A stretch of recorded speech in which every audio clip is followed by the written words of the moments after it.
کچھ دیر فرض کیجئے یہ مجلسیں نہ ہوں، کچھ دیر فرض کیجئے یہ مجلسیں نہ ہوں، سارا جہاں حسین کا قاتل دکھائی دے، حسین کا قاتل نظر آئے گا، پتہ ہی نہیں چلے گا کہ کون قاتل کے ساتھ ہے اور کون مقتول کے ساتھ ہے۔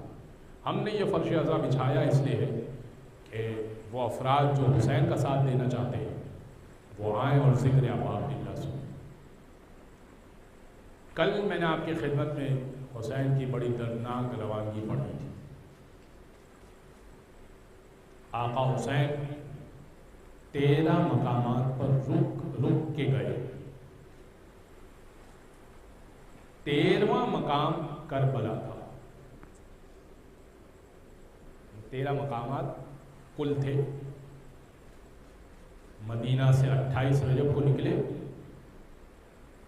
3 شعبان کو مکہ پہنچے، اور پھر مکہ سے نکلے 8 ذی الحجہ۔ حج سب کرنے جا رہے ہیں، حسین حرم خدا کی حفاظت کرنے جا رہے ہیں، چاہتے ہیں کہ خون نہ بہے حرم خدا۔ نکل گئے، عمرہ کر کے حج شروع نہیں کیا، اہل حرم کو ساتھ لیے ہوئے حسین کو حج کرنے بھی نہ دیا گیا، اور اب چلے کوفہ کی طرف جانا چاہتے تھے۔ ایک مقام پہ رکے اور کہا وعلیکم السلام یا اخی، اے میرے بھائی تم پر بھی سلام ہو۔ حضرت عباس سے کہا کس کو وعلیکم السلام کہہ رہے ہیں؟ کا فرمایا مسلم کو بھیجا تھا، دار الامارہ پہ ہے، وہاں سے مجھے سلام بھیجا ہے، مسلم کو شہید کر دیا گیا۔ عباس خیمے لگا دو اور سواریاں روک دو، مسلم کی بیوہ سے ملنا چاہتا ہوں، مسلم کی بچی پر شفقت کا ہاتھ رکھنا چاہتا ہوں۔ عباس آپ خیمے لگائیں، اماریاں بٹھا دی گئیں، خیمے نصب کر دیے گئے، کسی کو نہیں معلوم تھا کہ آقا حسین کیوں رکے۔ آقا حسین نے جناب زینب کو بلایا اور جناب زینب سے کہا کہ اے بہن زینب، میرے صندوق میں 2 چھوٹی چھوٹی بالیاں ہیں، میرے صندوق میں 2 چھوٹی چھوٹی بالیاں ہیں، وہ نکال کے لے آئیے اور مسلم کی بیوہ رقیہ اور مسلم کی یتیمہ عاتقہ کو لے کر آئیے۔ 2 بالیاں پیش کی گئی، مسلم کی بیوہ رقیہ آئی، مسلم کی یتیمہ عاتقہ آئی۔ بیٹی کا نام عاتقہ ہے، ذہن نشین کر لیجئے، حفظ کر لیجئے، یہ یاد ہونی چاہیے نام۔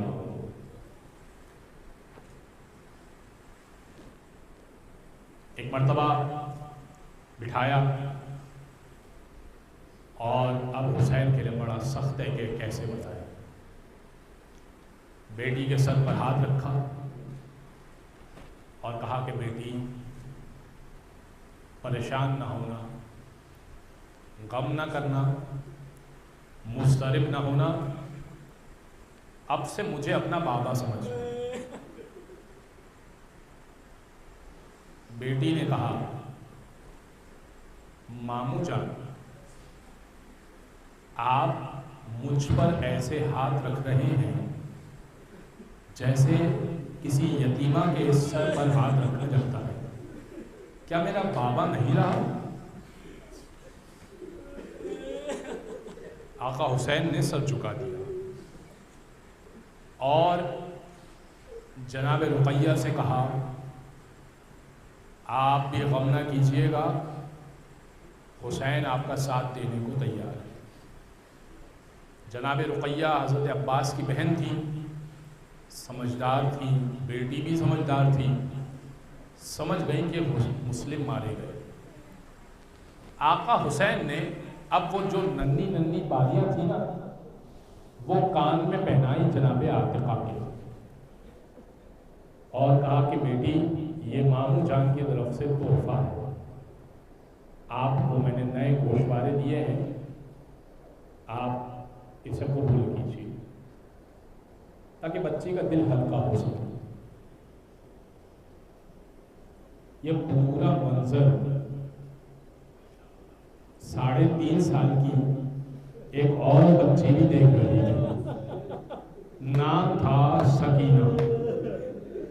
وہ یہ سوچ رہی تھی کہ جب بچے یتیم ہو جاتے ہیں تو ہاتھ سر پہ شفقت کا رکھا جاتا ہے اور نئے گوشوارے پہنائے جاتے ہیں، مگر جیسے ہی بچی یتیم ہوئی ایک لڑی آگے آیا، اس نے ایسے ہاتھ رکھا کہ پھر سکینہ کو بال چھڑانا مشکل ہو گیا، اور حسین نے 2 گوشوارے پہنائے تھے، وہ گوشوارے ایسے کھینچے کہ خون کانوں سے بہنا شروع ہوا۔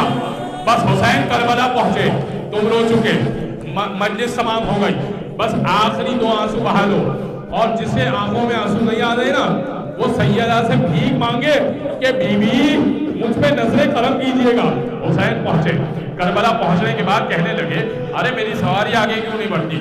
7 سواریاں آقا حسین نے بدلی، اور 7 سواریاں بدلنے کے بعد کہا قریہ والوں کو بلاؤ، قصبے والوں کو بلاؤ۔ قریہ والے آئے، بنی اسد والے آئے، کہا بنی اسد والوں یہ زمین تمہاری ہے؟ کہا ہاں ہماری ہے۔ کہا اس زمین کا نام کیا ہے؟ ایک نے کہا نینوا، کہا کوئی دوسرا نام بتاؤ، دوسرے نے کہا غازریہ، کوئی تیسرا نام بتاؤ، کہا شد الفرات، کہا کوئی پرانا نام بتاؤ، کہا ماریا، کہا کوئی بہت پرانا نام بتاؤ۔ ایک بوڑھا آگے بڑھا کہنے لگا کرب و بلائی، کرب اور بلا کی جگہ امام وہی گھوڑے سے اترے، کہا ہاذا کرب و بلا، یہی کرب اور بلا کی جگہ ہے، عباس خیمے نصب کر دو، ہمارے خون یہی بہیں گے، ہمارے سر یہی کٹے گریں گے، ہمارے بچے یہی تیر کھائیں گے۔ بس خیمے لگائے گئے۔ کہا بنی اسد والوں میں زمین خریدنا چاہتا ہوں۔ کہا آقا زمین ایسے لے لیجئے۔ کہا نہیں میں کچھ دن رہنا چاہتا ہوں۔ کہا آقا جب تک رہنا ہے رہیے گا۔ کہا نہیں میں قیامت تک رہنا چاہتا ہوں، بنی اسد والوں زمین مجھے دے دو۔ مولا نے زمین بڑی قیمتی داموں میں، بڑے مہنگے داموں میں خریدی، اور پھر کہا اب یہ زمین تمہیں ہبا کرتا ہوں، تحفے میں دیتا ہوں، لیکن میری شرطیں ہیں۔ فرمائیے کیا شرطیں ہیں؟ امام کہنے لگے ارے میری پہلی شرط یہ ہے، دیکھو بنی اسد والوں تم خدا کا شکر ادا کرو، امام حسین نے تم لوگوں کو مجھے یاد رکھا۔ ایک مرتبہ امام کہنے لگے بنی اسد والوں ہماری یہاں قبریں بنیں گی، جب کوئی پتہ پوچھنے آئے نا کہ حسین کی قبر کہاں ہے، نشان بتا دینا کہ یہ حسین کی قبر ہے، یہ عباس کی قبر ہے۔ کہا اور دوسری کوئی شرط؟ کہا دوسری شرط ہے اگر وہ بھوکا ہو نا تو اس کو کھانا کھلا دینا، اگر پیاسا ہو پانی پلا دینا۔ کہا اور کوئی ایک اور شرط ہے، دیکھو 10 محرم ہوگی نا ہمارے لاشیں ہوں گے، ہمارے لاشیں برہنہ ہوں گے، لاشیں جب برہنہ ہوں گے ان کو دفنا دینا، ان کو دفنا دینا۔ کہا جاؤ اللہ تمہیں سلامت رکھے، اپنی مسئولات کو بلاؤ، اپنی عورتوں کو بلاؤ۔ عورتیں آئیں، آنے کے بعد کہنے لگی جی آقا مولا بتائیے گا کیا حکم ہے؟ کہا دیکھو میں فاطمہ کا لال ہوں، زینب کا بھائی ہوں۔ امام نے جیسے ہی کہا نا عورتیں پریشان ہوئی، کہنے لگی فرزند رسول کہیے کیا حکم ہے؟ کہا دیکھو 10 محرم ہوگی نا شاید تمہارے مرد ڈر جائیں، پانی بھرنے کے بہانے فرات کے کنارے آنا اور چادریں ہماری لاشوں پہ ڈال دینا۔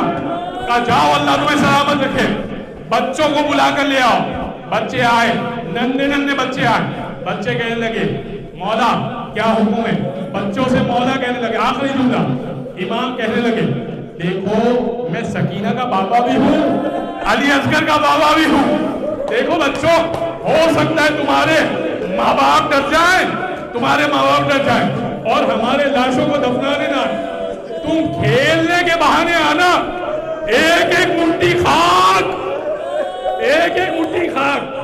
اٹھا کے ہمارے جسموں میں ڈال دینا.